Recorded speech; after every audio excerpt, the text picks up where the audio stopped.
হাসিনার পোষা কুত্তা পুলিশ বারবার হামলা চালিয়েছে, যার পরিপ্রেক্ষিতে আমরা এখানে অবস্থান নিতে বাধ্য হয়েছি।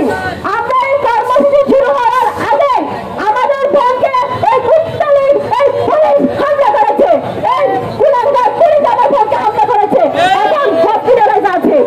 আমরা বলতে চাই এই জুলাই আন্দোলনে নারী এবং নারীরা কিভাবে ছিল সম্মুখসারিতে ভাইয়ের সামনে ভার হয়ে কিভাবে মুক্তান দান করে বন্ধুদের নয়ের সাথে দাঁড়িয়েছিল আপনারা দেখেছে।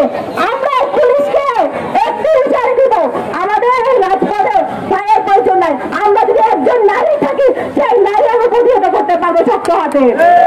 এবং যতক্ষণ পর্যন্ত এই ওসি জাহেদুল সেকেন্ড অফিসার সহ যারা যারা এই হামলার সাথে জড়িত ছিল এখন হচ্ছে তারা ভিতরে বসে প্ল্যানিং করছে আমাদের উপর কিভাবে লাঠিচার্জ করবে। আমরা ছাত্র জনতা 24-এর গণঅভ্যুত্থানের ঘটনাটি ছাত্র জনতা, আমরা এই পুলিশের গাড়িদেরকে ভয় পাই না। যেখানে আমরা বন্দুকের নল বুলেটকে ভয় পাইনি, সেখানে আমাদের কাছে এগুলো কিছুই না। যতক্ষণ পর্যন্ত তাদেরকে শাস্তির আওতায় আনা না হবে এবং বিচার কাছে না হবে তাদের ততক্ষণ পর্যন্ত আমাদের অবস্থান থাকবে।